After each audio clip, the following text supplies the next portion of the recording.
बिस्मिल्लाहिर्रहमानिर्रहीम। अस्सलाम वालेकुम नाज़रीन, प्रोग्राम मुकाबिल में मेरे और आमिर मतीन साहब की तरफ से खुशामदीद कहेंगे हम अपने तमाम देखने वालों को। आज बहुत ही अहम दिन था इस दिन की मुनासबत से, क्योंकि बजट आज पेश होना था। टैक्सों की जो है वो भरमार कर दी गई है। ये जो विफाकी बजट पेश किया गया है ये अवाम दुश्मन करार दे दिया गया है। 18,887 अरब का ये जो बजट पेश हुआ है इसके ऊपर अपोजिशन की तरफ से भी शदीद एहतजाज किया गया है। अगर हम बात कर लेते हैं प्राइवेट मुलाजमीन की, तो इस बजट के बाद उनकी नींदें हराम हो चुकी हैं। अगर सरकारी अफसरान की बात करते हैं तो इस बजट के बाद उन लोगों की मौजें हो गई हैं। सिवाय सांस के जरूरत की जितनी भी अशिया जीने के लिए जरूरी होती हैं वो तमाम की तमाम अवाम की पहुंच से दूर कर दी गई हैं। गजब का ये जो बजट पेश किया गया इसने पूरे पाकिस्तान की अवाम के होश उड़ाकर रख दिए। सवाल ये उठ रहा है कि इस बजट के बाद और इन टैक्सेस के बाद अवाम कमाएगी क्या और खाएगी क्या। शदीद बहस इस वक्त शुरू हो चुकी हुई है बजट में, और क्या बारीक बारीक वारदातें अवाम के लिए की गई हैं ये भी तफसील हम आपके साथ शेयर करेंगे। आमिर साहब, जब हम अभी तैयारी कर रहे थे बजट के हवाले से और पूरे प्रोग्राम के हवाले से, तो जैसे जैसे कोई खबर आ रही थी, जैसे जैसे कोई ब्रेकिंग आ रही थी, तो कानों से धुएं निकल रहे थे ये देख के कि ये करने क्या जा रहे हैं अवाम के साथ। एक तरफ तो तनख्वाहें इतनी ज्यादा नहीं है, दूसरी तरफ टैक्सेस जो है वो डबल ट्रिपल कर दिए गए। कैसे चलेगा सिस्टम ये? नहीं, ये तो बहुत आपने सिंपलिस्टिक इसका एनालिसिस कर दिया है। तनख्वाहें तो सरकारी बाबुओं की तो तनख्वाहें मुनासिब बढ़ा दी गई हैं, 20 से 25% बढ़ा दी गई हैं। जो पहले से 16 ग्रेड की हैं उनकी 25% हैं, और जो 16वें से 22वें ग्रेड की हैं उनकी 20% हैं। तो सरकारी बाबुओं ने अपना इंतज़ाम कर लिया है, उनकी तनख्वाहें मुनासिब बढ़ गई हैं। मारे जाएंगे प्राइवेट सेक्टर में कि सैलरीड क्लास के ऊपर टैक्सेस जो है वो इनडायरेक्ट भी और डायरेक्ट भी वो आ रहे हैं। और मिनिमम वेज वैसे उन्होंने 3200 से 3600 कर दी है, 32,000 से 36,000 कर दी है। मगर पहले ही 32,000 की भी इम्प्लीमेंटेशन नहीं हो रही थी, और अगर हो भी जाए तो ये टोटल बेचारे 7% भी नहीं सैलरीड क्लास के बनते। और ये 36,000 की भी इम्प्लीमेंटेशन करवाना जो है वो बड़ा मुश्किल काम होता है। सिर्फ ये अनाउंसमेंट हो जाती है, होता नहीं। मैं मुत्तफिक हूं। अब आ जाते हैं कि ओवरऑल जो आप कह रहे हैं कि एक थोड़ी सी, मैं समझता हूँ ये बहस तो हमेशा रहती है कि जो गवर्नमेंट होती है वो कहती है कमाल कर दिया, तारीखी बजट, और जो है हमने इनकलाब ले आए। और जो अपोजिशन होती है वो शोर मचाती है। आज तो खैर नया एक रिकॉर्ड मेरा ख्याल बन गया होगा, जिस तरीके से पीटीआई ने, पहले ये बजट में इतना शोर नहीं था मचता, बाकी सदर की तकरीर के ऊपर या ओवर टेकिंग पे बनता था, तो आज वो शॉर्ट तो नहीं दिखाया गया। तो बहरहाल मोहम्मद औरंगजेब साहब भी जो है उनके लिए भी ये बाहर से बैंकों की नौकरी करते करते, तो ये एक नया एक्सपीरियंस था, पाकिस्तानी एक्सपीरियंस है ये budget. Cost of budget announcement Pakistan है, यही हमारे यहाँ तरीकाकार है कि ये बैंक नहीं है, ये बड़ी मुश्किल काम है, बड़ा मुश्किल तो काम। एक दूसरा ये कि इस पे जो नजरें थी बजट पे वो बहुत ज़्यादा उम्मीदें क्योंकि दिलाई भी गई थी, और वो इसलिए कि 2 साल से पाकिस्तान के बजटरी सिचुएशन और इकोनॉमिक सिचुएशन बहुत ही बुरी रह गई। अल्हम्दुलिल्लाह शहबाज शरीफ साहब की गवर्नमेंट और बाद में जो दरमियान में निगरान गवर्नमेंट आई, इन्होंने पाकिस्तान की इकोनॉमी का और पाकिस्तान की आवाम का कचूमर निकाल दिया कि माइनस में हमारे ग्रोथ फिगर जाते रहे। जो है महंगाई ने 50 साल 70 साल पाकिस्तान के तमाम रिकॉर्ड तोड़ दिए। 38% से भी ज़्यादा, 48% तक भी एक स्टेज पे गई। और उसी तरह ही बेरोजगारी, उसी तरह ही बाकी अशिया की कीमतें जो है, इतनी महंगाई पाकिस्तान की तारीख में कभी नहीं आई थी। और ये एजाज़ जो है शहबाज शरीफ साहब की गवर्नमेंट को रहा कि इनके 2-3 बजट थे उसमें था। तो इस दफ़ा उम्मीदें दिलाई गई थी कि जो एक नई शुरुआत, और उसके लिए एक imported finance minister Mohammed Aurangzeb साहब की में लेके आए थे, जिन्होंने हमें ये यकीन दहानी कराई थी या इस तरह का तासुर दिया था कि वो एक इनकलाब लाएंगे और यहाँ पे बुनियादी स्ट्रक्चर ठीक करने की कोशिश की जाएगी, क्योंकि पाकिस्तान एक दलदल में फंस गया है। दलदल हमारी ये है कि इस दफ़ा भी हमारी जो तमाम रेवेन्यू है उसका 80% टैक्स एंड नॉन टैक्सेबल उसका 80% जो रेवेन्यू है वो सूद और कर्जों की अदायगी में चला जाएगा। यानी कि 18,000 अरब का इस बजट है और इसमें 50% सूद की अदायगी, यानी कि 9,000 अरब रुपए आपने ये तो आपने बजट का बताया ना। हाँ। तो हमारे जो 13,000 के टैक्सेस हैं और नॉन टैक्स रेवेन्यू ये मिला के आप ये बता रही हैं, मगर जो टैक्सेस हैं उसका आप कर लें कि 13,000 का जो है तकरीबन 80% जो है ना वो सूद और कर्जों की अदायगी में चला जाएगा। तो हम कर्जे ले रहे हैं सूद की अदायगी के लिए, क्योंकि हमारा खसारा भी जो है वो 850,000 अरब का है। तो 8,500 का अरब हम डोमेस्टिक से जो है तकरीबन 7,500 हम बैंकों का एक दोबारा लॉटरी लगेगी कि उनको कुछ क्रेडिट बचेगा ही नहीं प्राइवेट सेक्टर के लिए, वो गवर्नमेंट को ही दे देंगे बैंकों से का लोकल सोर्सेस से। फॉरेन सर्विस वो जो कर्जा लिया जाएगा वो सूद की अदायगी में और उसमें ही चला जाएगा। सो कर्जों के लिए कर्जों वाली सिचुएशन, हमें ये उम्मीद थी कि इस बजट में कम से कम डायरेक्शन दे दी जाएगी कि आइंदा आने वाले सालों में हमारी से जान छुट जाए। तो अभी जो तासुर आ रहा है, पहली बात कि वो नहीं लगता कि हमारी जान उससे छुट जाएगी। उसके अंदर गवर्नमेंट जो है नज़र आती है घुटने टेकती भी नज़र आ रही है, और जो 2-4 हमें इनकलाबी किस्म के डेयरिंग फैसले भी किए गए हैं।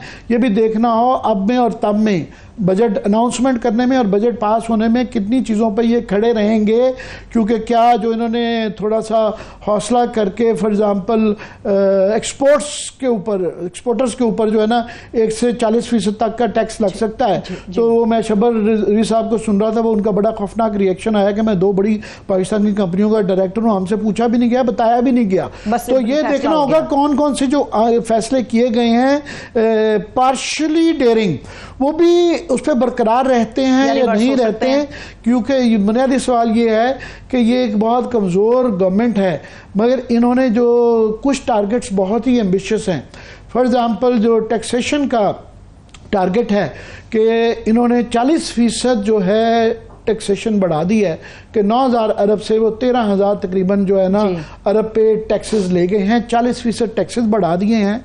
मगर वो टैक्सेस जो हैं उससे अपना एक्सपेंडिचर कम नहीं किया, खर्चा कम नहीं किया, टैक्सेस बढ़ा दिए हैं। बिल्कुल। सो 30% इनका खर्चा बढ़ गया है पहले इसके मुकाबले में, और जो है ये पहले 15,000 अरब का बजट था, 18,000 का है।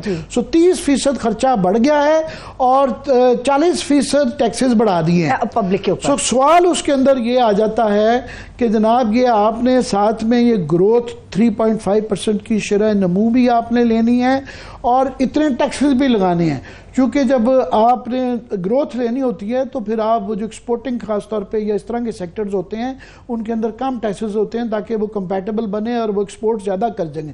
मगर जब उनको बिजली की कीमत भी ज़्यादा होगी, महंगाई भी चीज़ें ज़्यादा होगी और टैक्सेस भी ज़्यादा होंगे, तो उनके लिए एक्सपोर्ट करना, पहले ही याद रहे कि टेक्सटाइल हमारी -8% का पिछले इकोनॉमिक सर्वे के अंदर जो रिजल्ट्स आए हैं खौफनाक रहा है। LS हमारी लार्ज स्केल मैन्युफैक्चरिंग भी माइनस के अंदर -1 रही। सो पहले ही इंडस्ट्री का सत्यानाश हुआ हुआ है, एक्सपोर्ट्स का सत्यानाश हुआ हुआ है।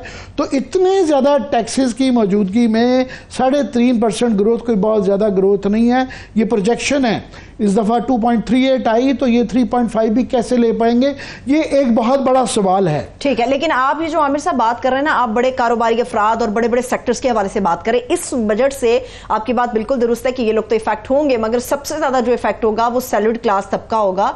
वो हर एक छोटा मजदूर से लेके एक छोटा मुलाजिम इससे डिस्टर्ब होगा। असल सवाल वहां पे आ रहा है कि कोई कमाएगा क्या और खाएगा क्या। सारी चीजें तो अगर आप टैक्स में जबरदस्ती वसूल कर लेंगे तो फिर किसी के पास जीने का हक तो मौजूद ही नहीं रहेगा। नहीं, यही सैलरीड क्लास भी पिसेगी और ओवरऑल जो है गरीब आदमी, जो कि वैसे ही पाकिस्तान में पॉवर्टी देखें 40% के करीब जो है ना बढ़ रही है और हर साल बढ़ रही है, और जो बेरोजगारी 10% के करीब बढ़ रही है, और इंडस्ट्रीज पहले ही बंद हो रही हैं, मजीद बंद होंगी। तो ये आइंदा कैसे ये चला जाएगा इन फिगर्स की रोशनी में। ठीक है।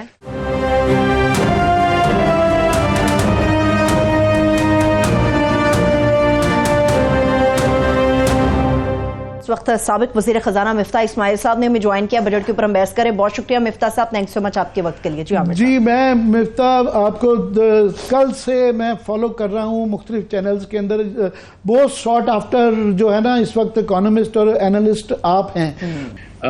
और मैं जानता हूँ कि क्या कंपल्शंस होते हैं, लेकिन मैं फिर भी समझ रहा था कि क्योंकि मुल्क इस नहज पे आ गया और एक नई हुकूमत है जिसके पास सपोजिटली 2-4 साल हैं, तो वो पहला काम करेगी और सबसे पहले तो वो NFC अवार्ड की बात करेगी, क्योंकि सूबे की हुकूमतें भी, इनकी 3 सूबों की हुकूमतें इनके पार्टनर्स की या ख़ुद की हुकूमत है, वो उन्होंने नहीं किया। ज़राअत के ऊपर या बड़ी प्रॉपर्टीज़ के ऊपर टैक्स लेने से कासिर रहे। मैं थोड़ा सा डिसअपॉइंट हुआ हूँ कि फ़िक्स टैक्स रिटेलर पे था, वो भी नहीं किया।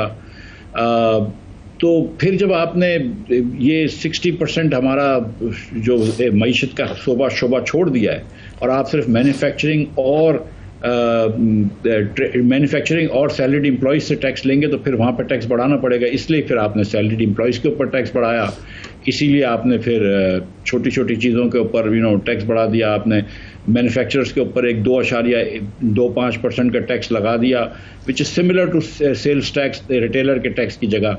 तो उससे ये है कि कीमतें बढ़ जाएंगी, आप देखेंगे 20 रुपये आपने लेवी के बढ़ा दिए। लेकिन जो उम्मीद थी कि हम इस बार NFC अवार्ड को कम करेंगे, क्योंकि देखें आमिर भाई, किसी ना किसी दिन कम करना पड़ेगा। हम कितना और पुस्तगी में जाएंगे, कितना और पसमानदगी में जाएंगे। 20-25 साल के अंदर हर साउथ एशिया का मुल्क, जनूबी एशिया का मुल्क आपसे आगे निकल गया है। आप अपनी जगह पे खड़े रहें, पूरी दुनिया आगे बढ़ रही है। और 10 सालों में, जब से ये 14 सालों में NFC अवार्ड हुआ है, हमारा डेफिसिट इस तेज़ी से बढ़ रहा है। तो हमें कुछ ना कुछ तो करना पड़ेगा। आज नहीं करोगे, अगले साल करोगे, करोड़ लोग और गुर्बत में चले जाएंगे। इसके बाद करोगे, 2 करोड़ लोग और गुर्बत में चले जाएंगे। लेकिन करना तो पड़ेगा ही, क्योंकि राइट थिंग है। लेकिन अगर आप रियलिटी से मुंह तो नहीं मोड़ सकते। लेकिन ये मौका नादिर मौका था जो ज़ाया हुआ है। मैं लार्जर क्वेश्चन आपसे करना चाह रहा हूँ, जाए निटी ग्रिटी में जाने के हम, कि सबसे बड़ा लार्जर क्वेश्चन तो ये है कि 40% आप जब अपना टैक्सेस बढ़ाएंगे और 30% आप अपना खर्चा, मतलब हम तो ये उम्मीद कर रहे थे ना ये ड्रास्टिकली बताएंगे कि ये डिवीजन फारिग, इससे पहले जो प्री बजट जो ये रिफॉर्म्स पैकेज आना चाहिए था, ये इसमें कम से कम इशारे ही दे देते कि हम ये 30% खर्चा बढ़ा के 40% टैक्सेशन लगा के 3.5% की ग्रोथ कैसे लेंगे, ये सबसे बड़ा सवाल तो मैं पहले ये करना चाहूँगा आपसे। सर, नहीं हो सकता। देखें, 2 में से कोई एक चीज़ हो सकती है। या आप 40% टैक्स ले लें उन्हीं टैक्स दहंदगान से जिनकी मतलब है कि उनके मुंह से खून निकल आएगा, ये टैक्स निकाल रहे हैं आप, या आप 3.5% ग्रोथ लेंगे। ये दोनों चीज़ें मेरी दानिश में एक साथ नहीं हो सकती हैं। जो आप कर देंगे उसमें यह है कि थोड़ा सा टैक्स बढ़ जाएगा, ग्रोथ नहीं आएगी आपकी, और आप जो है वो डिस्पोजेबल इनकम लोगों की कम हो जाएगी, पावर्टी बढ़ जाएगी, ये होगा। तो ये दूसरा उसमें ये है कि जो चीज़ें इन्होंने अनाउंस भी की हैं, फॉर एग्जांपल, तो ये एक बड़ी इस बजट से नज़र आ रहा है कि ना सिर्फ कमज़ोर गवर्नमेंट है, उसको ये अंदाज़ा भी हो गया कि वो कमज़ोर गवर्नमेंट है। और बजट से पहले आपने देखा ही है कि वो मरहून मिन्नत है पीपल्स पार्टी वालों ने अपनी गर्दन पे अंगूठा रख के ज़ाहिर अपनी शराइत मनवाई होंगी। और पहले भी देखा हमने कि जिस तरह PSTP के अंदर जो है, पहले इन्होंने कहा जी 1.2 पे हम जो है ना खर्चे कम करेंगे, डेवलपमेंट की ये चीज़ें नहीं करेंगे। फिर वो 1500 अरब वो भी दे दिया, सूबों का भी 2000 हो गया, 3500 अरब रुपया तो PSDP किया। मगर उसके अंदर जो सबसे अंदर जो ये घुटने टेके हैं इन्होंने पावर लॉबीज के अंदर, वो ये SIFC के अपने फैसले के खिलाफ जाते हुए 75 अरब रुपया उन्होंने MNS के लिए कर दिया, जो कि ये कंसेंसस पाकिस्तान में बन चुका हुआ है कि ये आप काम नहीं कर सकते हैं। वो जो औरंगजेब साहब भी कह रहे थे कि हम इसलिए इस दफा कर पाएंगे अब कि यार हैंड्स आर टाइट नाउ, हम उस नहज में पहुंच गए हैं कि अब ये लल्ले तल्ले नहीं हो सकते। तो फिर आखिर में पावर लॉबी MNS के आगे तो हाथ जोड़ दिए। पहली चीज मैं बाकी भी करूंगा, मगर इस पे मुझे ये जो MNS को इस माहौल के अंदर उधर कंसेशन नहीं है, आम आदमी को, गरीब आदमी को ठोक रहे हैं 40% मजीद टैक्सेस, मगर वहां से उनका नुकसान नहीं हो सकता। देखिए आमिर भाई, 75 अरब रुपया आपने MNA को दिया है, 150 MNA है मेरे ख्याल से नून और ये पीपल्स पार्टी के मिला के, तो तकरीबन 50 करोड़ रुपया हर MNA को मिलेगा इसके प्रोजेक्ट्स के मद में। इसी तरह तकरीबन बल्कि एक्सप्लेन कर भी दें, आप मुझसे ज्यादा जानते हैं कि ये जो 50 करोड़ जाता है वो वैसे तो बड़े क्लेम किए जाते हैं कि जनाब स्पेशल इनिशिएटिव बड़ा देखेंगे वेखेंगे, मगर ये जाता किधर है और इसका होता क्या है? देखिए सर, इनसे एमएनए अपने एरिया में डेवलपमेंट करते हैं, रोड बनाते हैं, रास्ते बनाते हैं, नालियां बनाते हैं, लेकिन उसके अंदर जो आम फहम लोग समझते हैं वो ये है कि कुछ सूबे में 10-20% और कुछ सूबे में 50% और कुछ सूबे में 100 के 100% जो है वो लोगों के जेब में चले जाता है। उसके बाद मैं आपको ये भी बताना चाहता हूँ कि देखें, सूबों के पास और भी पैसे हैं, ज़्यादा वाफर पैसे हैं, तो वो भी हर एमएनए को और एमपीए को, ख़ास तौर पे हर एमपीए को 1-1 अरब रुपया देंगे इस साल भी। तो आप समझ लीजिए कि 500 एमपीए हमारे पास हैं, हर सूबे के अंदर दिया जाएगा, कोई एक सूबा ऐसा नहीं होगा जिसमें नहीं दिया जाएगा। तो ये आपके पास 600 एमपीए हैं और 100 ये हैं, आप 6 अरब रुपए, 600 अरब रुपए तो आप एमपीएस को दे रहे हैं और 75 अरब रुपए आप एमएनएस को दे रहे हैं। तो आप इस माहौल में जहां आप लोगों को कह रहे हैं कि हम दवाई के ऊपर सेल टैक्स लेंगे, जहां आप लोगों को कह रहे हैं कि हम मिल्क पाउडर के ऊपर सेल टैक्स लेंगे, जहां आप तनख्वाहदार लोगों को कह रहे हैं कि अगर तुम्हारी 3,41,000 रुपए भी टैक्स है तो तुम्हारा हमने टैक्स बढ़ा दिया है, जहां पे आप पेट्रोल के ऊपर भी 20 रुपए और लेवी लगा रहे हैं, वहां पे आप 650 रुपए खर्च करने के मुताबिल हो सकते हैं। 650 अरब रुपए एमएनएस के लिए, कोई ज़रूरी काम से नहीं। फिर जो दूसरी आपने बात करी कि 1400 अरब रुपया आपने रखा है डेवलपमेंट एक्सपेंडिचर्स का, 100 अरब रुपया आपने रखा है कि हम पब्लिक प्राइवेट पार्टनरशिप करेंगे, उसमें भी खर्च करेंगे, तो 1500 अरब गए। उसके बाद आपने कहा कि 200 अरब रुपए खर्च होंगे जो हुकूमत की एंटरप्राइज होंगी, जैसे रेलवे है कि वो डेवलपमेंट करेगी, तो 200 अरब रुपए वो खर्च करेंगे जिसके हम लोन्स देंगे उनको। तो 1700 अरब रुपए वफाक, 2100 अरब रुपए तकरीबन सूबे, 3800 अरब रुपया आप खर्च कर रहे हैं इस वक्त जब आपके पास 8,500 रुपए का हजार अरब रुपए का डेफिसिट है। वो खुदा का खौफ करो भाई, थोड़ा सा खर्चा कम कर लो। हाँ, या आप कर्ज ले रहे हैं जिसकी वजह से शरह सूद ज्यादा है, या आप जो है वो मतलब क्राउड आउट कर रहे हो प्राइवेट इन्वेस्टमेंट को, या आप टैक्स बढ़ा रहे हैं। मतलब मिडिल क्लास लोगों को आप मतलब मार रहे हैं इस वक्त। और फिर आप सोचते हैं कि यार हमें मैंडेट नहीं है, तो भाई इसलिए नहीं है मैंडेट। और नहीं, ये सिर्फ खर्चे, अगर तो लॉजिकल समझ आ रही होती है कि खर्चे एक तो चीज़ हो रहे हैं किसी प्रोडक्टिव चीज़ में लग रहे हैं, या जिससे रोज़गार निकल रहा है, या कोई बड़ी ही स्ट्रेटेजिक या कोई ज़रूरी हैं, ये काफ़ी सारे इस तरह के हैं जो कि अवॉइडेबल थे, जो जहाँ से जान छुड़ाई जा सकती थी, जिससे कि एक डायरेक्शन नज़र आनी थी, वो नहीं है। साथ में जो ये बजट स्पीच के अंदर मुझे लगा कि उनकी स्पीच अलहदा है और ये बजट पेपर जो ये मेरे पास पड़ा हुआ है, काफ़ी इन दोनों में तजादात हैं। फॉर एग्जाम्पल पेंशन का उन्होंने इसके अंदर बड़े आज दावे किए कि पेंशन का हम स्टैगर्ड किस्म का कर रहे हैं, बड़ा आला निज़ाम ला रहे हैं। बजट देखें तो उसके अंदर 1,000 अरब रुपया जब आप रख लेते हैं तो इसका मतलब है कि आप इस साल तो कुछ नहीं करना चाह रहे हैं। फॉर स्टार्ट, नंबर 1 पहले इस पर बताएं, फिर मैं बाकी भी करता हूँ। एग्जैक्टली, मैंने ये बात भी की है कि देखें, आपने बात की है, लॉरेंस साहब ने बात की है, 2 बातें की हैं। एक बात ये की कि जो नए एम्प्लॉयज़ हैं उनकी हम फंडेड पेंशन करेंगे। ठीक है, नए एम्प्लॉय तो अभी आएगा, 40 साल में रिटायर होगा, अभी तो हमको अगले 40 साल तक क्या करेंगे। दूसरी जो बात है कि भाई आपके पेंशन इस तरह होती है आमिर भाई के, एक साहब होते हैं हुकूमत में 30 साल काम करते हैं, उनकी वफात हो जाती है तो उनकी बेवा को हम देते हैं 10-15 साल जब तक वो जिंदा रहती हैं। अब अगर बेवा के इंतकाल हो जाता है तो उनकी बेटी अगर है तो नॉन शादीशुदा, तो उसको हम देते हैं, और अगर वो 40 साल और ज़िंदा रहती है तो उनको भी देना पड़ता है। उसके अंदर किसी को माँ बाप जिंदा हो तो उनको भी देना पड़ता है। और मतलब ये कि कहीं कहीं 12-13 रिलेशन हैं। अब आप ये पेंशन खत्म ही नहीं होती है। जो साहब 1970 में वफात पा गए, अब उनके भी आबा मतलब उनके भी किसी वारिस को हम आज वो दे रहे हैं पेंशन। उसके बाद 2-2 पेंशनें होती हैं लोगों की कि एक इदारे में आपने झेली इदारे में हुकूमत के 10 साल काम कर लिया, वहाँ से भी पेंशन करा ली, और 30 साल एक नौकरी थी वो पेंशन है। या आपने एक जगह सर्विस करी और दूसरी जगह सर्विस कर रहे हैं तो आप वहाँ से पेंशन उठा रहे हैं, यहाँ से तनख्वाह ले रहे हैं। इसका रिफॉर्म करना चाहिए। लेकिन द फैक्ट कि 1018 अरब रुपया रख लिया, इससे 2 बातें पता चलती हैं। एक कि आपको पता है कि इस साल में तो कुछ भी नहीं कम करेंगे, तो ये तो साल खर्चा, ये साल तो गया, लेकिन चलो अल्लाह करे कि इस साल में कुछ कर लें, अगले साल बचे। जो दूसरी बात है, जो डेंजरस बात है, वो ये कि 2017 में 300 अरब रुपया पेंशन थी और हुकूमत के चलाने का खर्चा 400 अरब रुपया था, और डिफेंस का खर्चा 990 अरब रुपया था। डिफेंस आज जो है वो डबल से थोड़ा सा ज़्यादा हुआ है, सिविल हुकूमत डबल हुई है, और ये जो है वो 3.5 गुना हो गया है पेंशन। जिस तेज़ी से पेंशन बढ़ रहा है, 7 या 8 साल में ये डिफेंस से ज़्यादा खर्चा हो जाएगा, हम नहीं दे सकेंगे। तो हमको इसकी फ़ौरन से बेशतर आपको वो करनी पड़ेगी रिफॉर्म। ये सिर्फ बातों पे नहीं होगी, इसके अंदर नंबर्स के साथ रिफॉर्म करना होगा।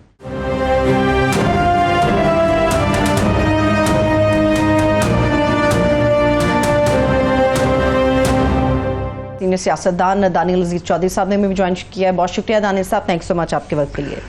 जी दानियल, मैं ये जानना चाहूँगा आपसे, ओवरऑल एक अपना वो दीजिएगा, मगर ये एक कमज़ोर गवर्नमेंट थी और उन्होंने पहले बहुत दावे कर दिए थे, पहले ही वो साबित हो गया है कि काफ़ी चीज़ों से रिटेलर्स पे वो नहीं, फॉर एग्जांपल कोई चीज़ नज़र आई।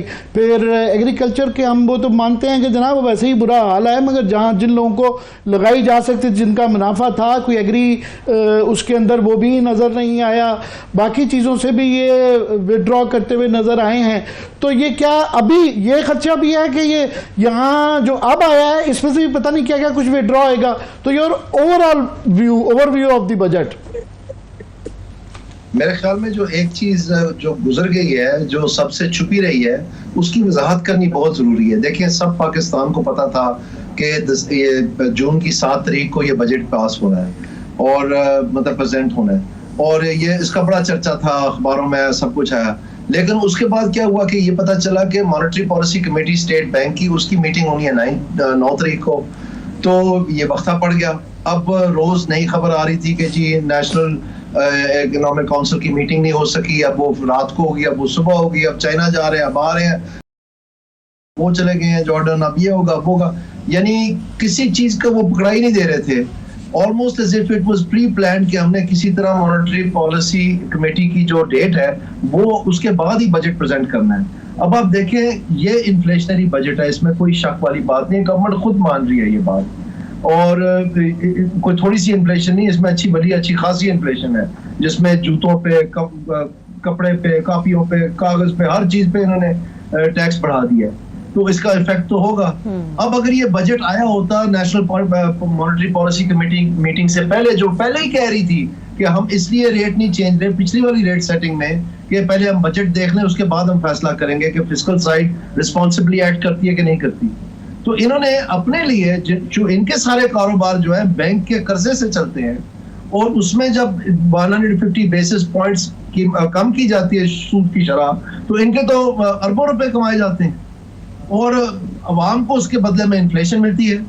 तो इन्होंने जान के वो बजट रोका ताकि अपनी जेबें गर्म कर लें, इन सारों का काम हो जाए, इनके अगले साल के लिए कारोबार सेट हो जाए, इनको जो दुश्वारी है वो दूर हो जाए, उसके बाद बजट इन्फ्लेशनरी बजट जो है अवाम का दे लेंगे। तो ये जो नीयत का फुकदान है, ये जो तबाही का बायस बना है पाकिस्तान का बार बार के इंटरेस्ट ग्रुप्स जो है अपने जाती मफादात को पसे पर्दा डाल के फायदा लेते हैं और दूसरों को नुकसान करते हैं, और यही हुआ है पंजाब में गंदम से।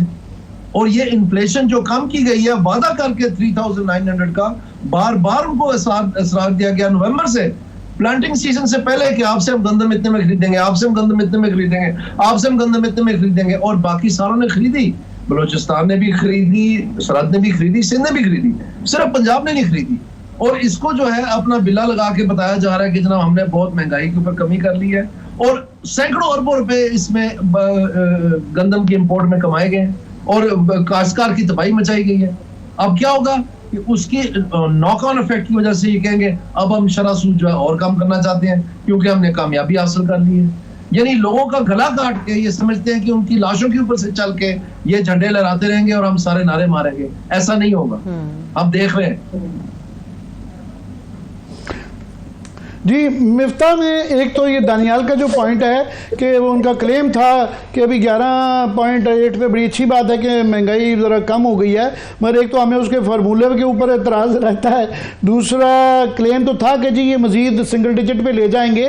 तो जो दानियाल कह रहे हैं कि इन फैक्टर्स की रोशनी में लगता नहीं है कि ये बड़ा चैलेंजेबल टास्क होगा, कि ये आसानी से होगा। दूसरा कि मैं सुन रहा था शब्बर रिजवी को, वो कह रहे थे कि जी मैं बहुत बड़ा खुद एक मुंसलिक हूँ, 2 कंपनीज का बड़ी का डायरेक्टर हूं, और इन्होंने जो एक्सपोर्ट्स के ऊपर जो कर दिया है कि 1 से लेकर 40% तक टैक्सेस हो जाएंगे, ये बरकरार ही रहेगा, ये फैसला इनको वापस लेना पड़ जाएगा। तो ये बजट दे देना, और जो थोड़ी बहुत चीजें आई हैं उसमें से कितनी इनमें पसली है कि इन हालात के अंदर ये आगे लेके चल सके बजट पास होने तक। जी देखिए, एक जो शबर साहब की आप बात कर रहे हैं वो 1% जो टैक्स है एक्सपोर्टर्स के ऊपर वो टर्नओवर टैक्स है, और जो 39% टैक्स होगा वो होगा इनकम पे टैक्स। तो अक्सर हम लोकल सेल्स पे भी जो है वो 1.25% मिनिमम टैक्स तो रखते हैं, लेकिन उसके ऊपर जो है हम टैक्स लेते हैं। तो ये इन्होंने एक्सपोर्ट को भी इसी रिजीम में डाल दिया। इससे जाहिर है कि एक्सपोर्टर्स तो तकलीफ में होंगे और थोड़ा सा एक्सपोर्ट को जो इनकरेज कर रहे हैं वो नहीं कर पाएंगे, और हो सकता है कि ये चेंज कर दें, लेकिन ये 1% और 40% या सेम चीज़ पे नहीं है, वो सेल्स पे था और ये प्रॉफिट पे है।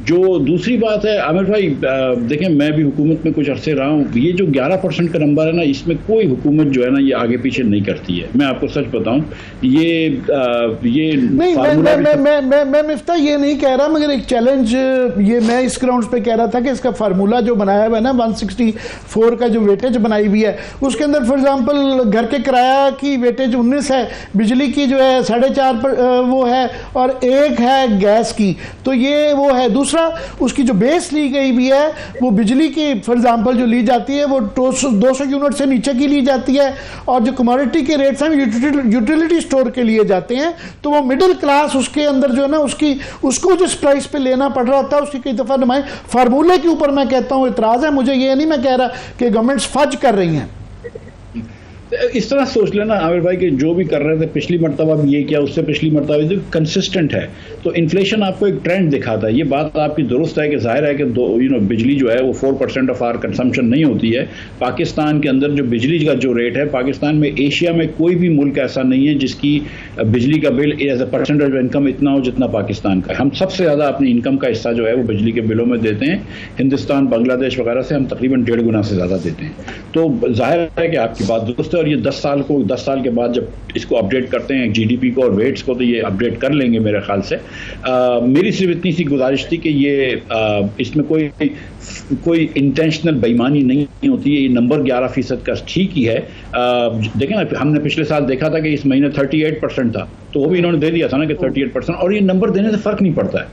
देखें 6% हमारी जो कंजम्पशन है उसमें सिर्फ हमारी जो कंजम्पशन है उसमें वीट का वेट है।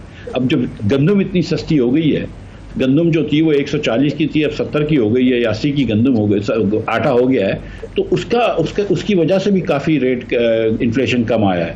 तो so I think the number is fine. काफ़ी जगह जिस तरह आपने रेलवे का भी मेंशन किया, कुछ सब्सिडी समझ आती हैं कि वो बड़ी ज़रूरी होती हैं कुछ ऐसे इलाकों के लिए, कुछ ऐसे सेक्टर्स में, मगर काफ़ी ऐसी सब्सिडीज़ हैं जो कि समझ नहीं आ रही कि ये क्यों नहीं है। फिर कुछ और एनॉमलीज हैं। एक मैं आपको खुद सुन रहा था कि आपने कहा कि बीच में आउट ऑफ द ब्लू एक पॉलिसी के अगेंस्ट, अपनी ही पॉलिसी के अगेंस्ट स्क्रैप के ऊपर जो है ना वो सेल टैक्स की छूट दे दी भी। वाई? मैं भी जब से सोच रहा हूँ और पता कर रहा हूँ।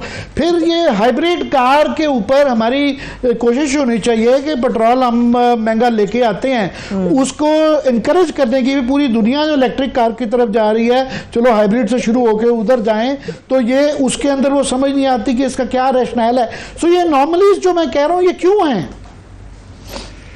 देखिए, जो स्क्रैप और आयरन के ऊपर जो छूट दी गई है ये मुझे नहीं पता, तो मतलब मुझे अजीब लगी ये बात, क्योंकि आप हर चीज़ के एग्जाम्पशन हटा रहे हैं और इस चीज़ में आपने नई एग्जाम्पशन दे दी। जहाँ तक गाड़ियों की बात थी, तो देखें मैंने जब मैं वजीर बना था तो इलेक्ट्रिक गाड़ियों के ऊपर छूट होती थी, सस्ता टैक्स होता था, लेकिन पाकिस्तान में कोई $15,000 की इलेक्ट्रिक गाड़ी नहीं आती है। पाकिस्तान के अंदर तो 7 सीरीज BMW आ रही थी, मर्सिडीज पता नहीं वो S क्लास आ रही थी, तो मैंने उसके कहा कि ये मैंने बैन कर दी। जब मैं हटाओ तो उसके बाद उन्होंने फिर वो गाड़ियाँ खोल दी, लेकिन मैंने बैन कर दी कि भाई मैं आने नहीं दूंगा ये गाड़ियाँ, मेरे पास डॉलर नहीं है, मुझे डॉलर से गंदम खरीदना है, मुझे डॉलर से फर्टिलाइजर खरीदना है, मुझे इस वक्त बहुत ज़रूरत नहीं है और मैं गुजारा कर सकता हूँ 7 सीरीज मर्सिडीज BMWs के बगैर। तो हमने तो उस वक्त गाड़ियाँ बंद कर दी। अब ये जो किया इन्होंने कि गाड़ियों की कीमत के ऊपर देखें, जो आप ये बिजली की गाड़ियाँ या कहते हैं ना, ये सारी सुपर रिच लोग जो होते हैं ना, वो गाड़ियाँ लेकर आते हैं, $2-2 लाख की गाड़ी होती है, और ये यहाँ पे 20-20 करोड़ रुपए की गाड़ियाँ होती हैं। उनको आपको कोई मराद देने की जरूरत नहीं है। आपको इतना शौक है कि महंगी गाड़ी चलाएं तो 20 करोड़ रुपए दो ड्यूटी और गाड़ी चलाओ, लेकिन हाइब्रिड गाड़ी हो और सस्ती गाड़ी हो तो उसको आप जरूर ब्रेक दे दें, उस पर कोई मजाक नहीं। सही, ब्रेक लेना होगा मुझे। आप सब हमारे मेहमान हमारे साथ मौजूद रहेंगे, मेरे दोनों मेहमान मेरे साथ मौजूद रहेंगे। अभी एक छोटा सा ब्रेक लेते हैं, ब्रेक से वापस आएंगे। जो गुफ्तगू और जो सवालात अभी बाकी हैं बजट से मुतालिक, वो भी अपने मेहमानों के सामने रखेंगे। Stay with us. ब्रेक के बाद एक बार फिर से खुशामदीद कहेंगे। आमिर साहब, बजट के हवाले से बहुत ही मौसर गुफ्तगू हो रही थी, कुछ अहम चीजों के ऊपर भी हमें बात करना है। निटी गिटी सारा दिन आज चलती रही। हमारे पास पाकिस्तान के दो बहुत नामवर किस्म के इकोनॉमिक एक्सपर्ट बैठे। मैं लार्जर क्वेश्चन करना चाहता हूँ, स्टार्टिंग फ्रॉम यू मिफ्ता, कि ये हमने ये सीखा था कि दो किस्म का इस दफ़ा चॉइस है, या आप बेल्ट टाइटनिंग करेंगे ताकि आइंदा वाले दिन बेहतर हो, या आप ग्रोथ की तरफ जाएंगे। यहाँ ना बेल्ट टाइटनिंग नज़र आ रही है, ना हमें ग्रोथ नज़र आ रही है। तो हमारा ख्याल ये था कि हर साल हमारे लिए मुश्किल होता जा रहा है रोल ओवर को कराना। हम ये डेट ट्रैप में फंसते जा रहे हैं कि अभी भी 80% जो है कर्ज़ों के लिए कर्ज़े ले रहे हैं, 80% जो टैक्सेस हैं वो सूद और उसमें जा रहा है। तो हमारा था कि कम अज़ कम शुरुआत कर दी जाएंगी इस दफ़ा, और हमें बताया भी गया था, औरंगज़ेब साहब ने बार बार कहा कि अब हम फंस गए हैं, अब नहीं इधर उधर हो सकता। तो क्या ये नज़र आता है कि हम ये जो अपने मसाइल में से कुछ शुरुआत कम अज़ कम इस बजट में इंडिकेशन आई हो कि ये आइंदा आने वाले सालों में हम इससे निकल जाएं?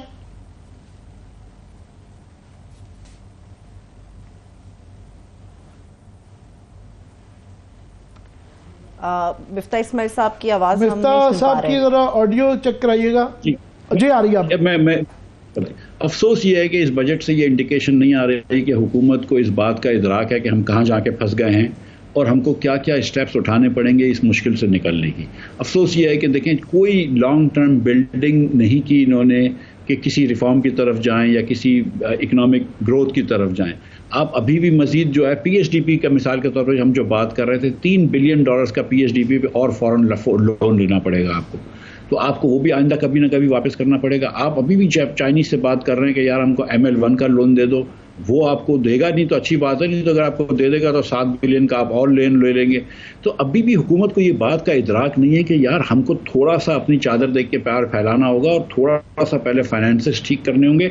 IMF को जिंदगी भर के लिए जान छुड़ानी होगी, लेकिन और कुछ अखराजात कम करने होंगे, कुछ NFC अवार्ड कम करना होगा ताकि पाकिस्तान जो है वो मजबूत हो जाए और उसके बाद इंशाल्लाह ग्रोथ होगी। लेकिन हुकूमत को इस बात का इदराक नहीं है, तो वो इट इज़ वेरी कन्फ्यूज्ड। कुछ चीज़ें ग्रोथ की तरफ आ रही हैं, कुछ चीज़ें कंसोलिडेशन की तरफ आ रही हैं। सीरियसली कुछ समझ नहीं आ रहा है। जी दानियाल। बिल्कुल जी, मैं इससे इत्तेफाक करता हूं कि जो हमें पहले डाइट दी गई थी कि अब हम एक रुपए के जिम्मेदार होंगे और जो सूबाई काम है वो सिर्फ सूबा करेगा और डुप्लीकेशन नहीं होगी और ये जो फालतू महकमे हैं ये हम बंद करेंगे और अब टैक्स हमने लेना है तो हमने एक रुपया जस्टिफाई करना है और ये बेल्ट टाइटनिंग होगी। और बिलावल साहब की तकरीरें जो इनके कोalition पार्टनर हैं कि जी 30 मिनिस्ट्रियां फालतू हैं, 18वीं तरमीम के बाद उनको ख़त्म करके सूबों को भेजना है और ये खर्चे जो हैं 300 अरब रुपए हम बचाएंगे और वो हम आवाम पे लगाएंगे। और ये बड़ी बड़ी बुलंदोबाग दावे थे, वो सारा तो खोदा पहाड़ तो निकला चूहा वो भी मरा हुआ और इसमें से कुछ भी नहीं निकला। दूसरी जानब ये है कि हमें बड़ा बताया गया कि जी रिटेलर को हम टैक्स नेट में ला रहे हैं और इतने पैसे आएंगे और हम जो है ना टैक्स टू GDP रेशो पता नहीं कहाँ ले जाएंगे और ये सारे कर्जे हम वापस कर देंगे और पाकिस्तान एक मतलब ग्रोथ की तरफ जाएगा। वो पहले हमें बताया गया कि ये अवाम ये जो ताजर दोस्त ऐप है इसके जरिए लोग खुद ब खुद दे देंगे। जब 30 लाख में से सिर्फ 200 ने वो वॉलंटरी फाइलिंग की तो फिर इनकी सिमें ब्लॉक करने चले गए। वो टेलीकॉम कंपनीज ने मना कर दिया कि हम तो ये नहीं करेंगे। फिर बहुत मुश्किल से कोर्ट में से होते बातें करके कोई 5-10 हज़ार इन्होंने ब्लॉक भी कर ली। उसके नतीजे में अभी तक सिर्फ 2000 इनको फाइलिंग्स हुई है, तो उसके ऊपर भी बजट में भी कुछ नहीं था। तो इन्होंने हमें बताया कि जी 2.7 ट्रिलियन रुपीज जो है वो स्टक अप है लिटिगेशन में जो कि हमारे बनते हैं। तो उसमें से हमने अमेंडमेंट कर दी है FBR के लॉ में, तो एक DG लॉ लगा दिया। तो अब बजट से पहले हमें आधे तो मिल जाने चाहिए, तो वो मिल गए। अब क्या मतलब इतनी फजूल और भोंडी बातें, बंदा समझता है कि पता नहीं इन्होंने जिंदगी कहाँ गुजारी है, कौन से बैंक ने इनको भर्ती कर लिया था। अगर इनकी ये सोच है पाकिस्तान के बारे में, इनकी ये इल्म है पाकिस्तान की इंतजामी वर्किंग के बारे में, और फिर 590 अरब रुपए चोरी के जो थे वो हमने इकट्ठे कर लेने हैं, वो भी हमने बजट का खसारा कम कर लेना। ये औरंगजेब साहब बता रहे थे हमें, इनके प्लान में ये शामिल थे ये रकमें जो मैं बता रहा हूँ आपको। तो वो ना 590 अरब आया, ना 2.7 ट्रिलियन का आधा आया, ना वो आना है। इनको ये नहीं पता कि वो महकमे तो खुद करवा रहे हैं सारा कुछ। अभी आप देखें लेस्को जो है इतना पूरे साल कैंपेन चला के बिजली चोरी के खिलाफ, जो हाईएस्ट चोरी है अभी वो लेस्को की आई है, बिल्कुल नाक के तले इस गवर्नमेंट के, इनके नाक के तले। छोड़ दे बलोचिस्तान या सिंध या पेशावर वगैरह या गंडापुर का सूबाई हुकूमत और है, इधर तो कोई जवाब नहीं है ना। तो हाईएस्ट पाकिस्तान की तारीख में लेस्को के थेफ्ट आई है अभी ये सारी कैंपेन चला के, जो 590 अरब इकट्ठा करने चले थे। तो मैं ये आपको कहना चाह रहा हूं कि ये बात नहीं है कि सिर्फ के बजट इनका खोखला है, इनके पास कोई ऐसी तरकीब ही नहीं है कि ये इंतजामिया को टेक ऑन कर सके। ये खुद तो इंतजामिया की प्रोडक्ट है, ये कैसे इंतजामिया को टेक ऑन कर लेंगे? सो इनसे कोई तवक्को नहीं की जा सकती इन जमातों से कि ये पाकिस्तान को डिलीवर करेंगे, ये पाकिस्तान को एशिया। जी मिफ्ताह में दानियल का यही वाली बात कि ये इसके बाद अगर ये इन चीज़ों में से भी कुछ चीज़ों से विड्रॉ कर जाएं, पहले ही काफ़ी सारी चीज़ों से नज़र आ रहा है कि रिटेलर से, एग्रीकल्चरिस्ट से, उसके बाद और ब्यूरोक्रेट से, पॉलिटिशियन से ये विड्रॉ कर गए हैं, तो ये मज़ीद करेंगे तो आगे जो प्राइवेटाइजेशन का जो इतना एम्बिशियस एजेंडा है जो कि बड़ा ही क्रूशल है। और मैं देख रहा था उसके अंदर भी, बजट के अंदर सिर्फ उन्होंने 30 अरब रुपए बजटिंग उसकी की हुई है कि 30 रुपए आएंगे, जिससे जिस तरह पेंशन के अंदर मुझे लग रहा है वहां भी इनको उम्मीद नहीं है कि इस दफा कम से कम इस साल में कुछ रिसीट्स उसकी ज्यादा आ गई, यानी वो लॉन्ग टर्म लग रहा है। एक दूसरा, आपने एक बड़ा डेयरिंग आर्गुमेंट लिया हुआ, मैं आपकी राइटिंग्स को फॉलो करता रहता हूं कि आपने कहा कि ओवर द डेकेड्स हमें गलती करते रहे हैं कि इंफ्रास्ट्रक्चर के बड़े प्रोजेक्ट जो हैं जो कि डॉलरों में लगाए गए और रुपयों में आ रहे हैं, और जिस तरह अभी आपने जिक्र किया ML1 का कि दोबारा ML1 वो जो है वही उसी सुराख के अंदर दोबारा हाथ डाल रहे हैं। तो ये मैं तो औरंगजेब साहब ने आज कहा अपनी तकरीर शुरू यहाँ से की कि जनाब हम वही आप शाइस्ता आदमी हैं, नहीं शायद कहेंगे नवाज शरीफ का मतलब कि जी उन्हीं का ही एजेंडा लेके चल रहे हैं, तो कुछ चीजें इस एजेंडे की गलत थी, तो क्या कहेंगे? सर देखिए, कुछ गलतियां इंसान करता है और वो सिंसियर गलतियां होती हैं, लेकिन उससे सीखना ज़रूरी होता है। अगर हम वही गलतियां रिपीट करते रहें तो उसकी को आइंस्टाइन कहता था ना कि definition of insanity is keep doing the same thing and expecting different results. अब अगर आपने इम्पोर्टेड फ्यूल के ऊपर पावर प्लांट्स लगा दिए जब, और आपके पास आज पैसे नहीं हैं फ्यूल इंपोर्ट करने के भी और पावर प्लांट्स की कैपेसिटी पेमेंट्स करने के लिए, फिर आपकी पॉलिसीज ऐसी थी कि जिसके तहत आपने बिजली जो है वो नहीं बेची उतनी जितनी आप एक्सपेक्ट कर रहे थे, फिर इकोनॉमिक ग्रोथ भी नहीं हुई, तो कम से कम इस वक्त तो आपको रुक जाना चाहिए ना। मजीद इन्वेस्टमेंट करने से, मजीद बड़े बड़े प्रोजेक्ट्स करने से आपको एक सांस लेना चाहिए कि let me consolidate, let me figure out where I stand, और उसके बाद हम देख लेंगे। जिस आदमी का बिजनेस सही नहीं चल रहा हो वो घर के ऊपर दो मंजिलें और नहीं बनाता है, वो कुछ अरसे तक रुक जाता है। वो इतनी सी बात है, ये बड़ा मुश्किल नहीं है समझना, लेकिन हम जाहिर है कि अपने अपने इंसेंटिव्स होते हैं। जिस तरह मैंने बात की थी कि 600 अरब रुपए इस वक्त MNP और MNS के ऊपर खर्च करने की कोई जरूरत नहीं है, कोई इलेक्शन में भी तो नहीं जा रहे हम लोग अभी, तो आपने क्या कर लेंगे? और पिछले साल इन्होंने कर लिए थे बहुत सारे अरबों रुपए खर्च MP और MNA के इलेक्शन में, क्या फायदा हुआ? आए तो आपको पता है किस तरह है। सो मतलब they have to sort of थोड़ा सा बड़ी आउटलुक होनी चाहिए कि यार अगर सारे एशिया, इंडिया हमसे आगे निकल गया, श्रीलंका हमसे आगे निकल गया, बांग्लादेश हमसे आगे निकल गया, नेपाल हमसे आगे निकल गया, मालदीव हमसे आगे निकल गया, तो हम गलतियां कर रहे हैं। हमको ये बात समझनी चाहिए कि हम चौराहे के इर्द गिर्द घूम रहे हैं। आगे जाने के लिए आपको अब अपनी सिम चेंज करनी पड़ेगी। आगे जाने के लिए आपको ये बात समझनी होगी कि निज़ाम सही नहीं है। सही है, ठीक। आपका निज़ाम जो है उससे आपको फायदा नहीं हो रहा है। लोग मेहनती होते हैं, लोग सिंसियर भी होते हैं, अच्छे लोग होते हैं, अच्छे लोग कोशिश कर रहे हैं, लेकिन नतीजा तो कुछ भी नहीं है। तो फिर आपको ये सिस्टम चेंज करना पड़ेगा। बहुत शुक्रिया सर, मेरे पास वक्त बिल्कुल खत्म हो चुका है। मिफ्ताह इस्माइल साहब, दानियल अजीज साहब हमारे साथ मौजूद थे। आप दोनों मेहमानों का शुक्रिया। जाते जाते आमिर साहब, आप हमेशा अपने सेहत के मसाइल के हवाले से बात करते हैं, आपको शुक्रगुजार होना चाहिए। सहाफ़ी बरादरी के लिए जो है वो सेहत कार्ड का इजरा हो रहा है, बड़ी अच्छी बात है, खुश हूँ इस बात के ऊपर। फाइनली मैं चाहूंगा कि गवर्नमेंट थोड़ी सी क्लैरिफाई कर दे कि तारड़ साहब मुबारकबादें भी ले रहे थे और मुबारकबादें दे भी रहे थे कि हमने ये हेल्थ कार्ड जो है ना, इंश्योरेंस जो है ये पिछले साल भी दी है। मैंने ये बजट उसमें देखा, अगर क्विकली प्रोड्यूसर आप दिखा सकें इस बजट बैंड में डॉक्यूमेंट के अंदर, ये जो गवर्नमेंट के डॉक्यूमेंट है उसके अंदर क्लियरली ये लिखा हुआ है कि जनाब पिछले साल 1 करोड़ रुपया दिया था, इस दफा है 0 टोटली जीरो है, वो काट दिया है, तो दिया हुआ फिगर भी। सो बजट में मुझे ये नजर नहीं आया। तो इससे पहले कि हो सकता है किसी से गलती हुई हो, तो इससे पहले कि तारड़ साहब मुबारकबादें लें और साफी बरादरी हमारी जो है ना लुडियां डालती फिरे, तो प्लीज इंश्योर कर लें कि इसको लिख भी दें, बजट डॉक्यूमेंट में भी डाल दें। इसके अंदर उसको काट दिया गया है, काटा लग गया है, यानी कि हेल्थ कार्ड पे काटा है, जुबानी कलामी बस। हेल्थ इंश्योरेंस कार्ड जो साफियों के लिए था वो 0 है इस डॉक्यूमेंट के मुताबिक। मुताबिक। पता नहीं फिर किस तरह से तारिक साहब इतनी यकीन दहानियां करा रहे हैं। चलिए वक्त भी खत्म हो चुका है, बहुत शुक्रिया, थैंक्स सो मच, देखने वालों का शुक्रिया। इजाजत दीजिए, अपना बहुत सा ख्याल रखिए, खुदा हाफिज।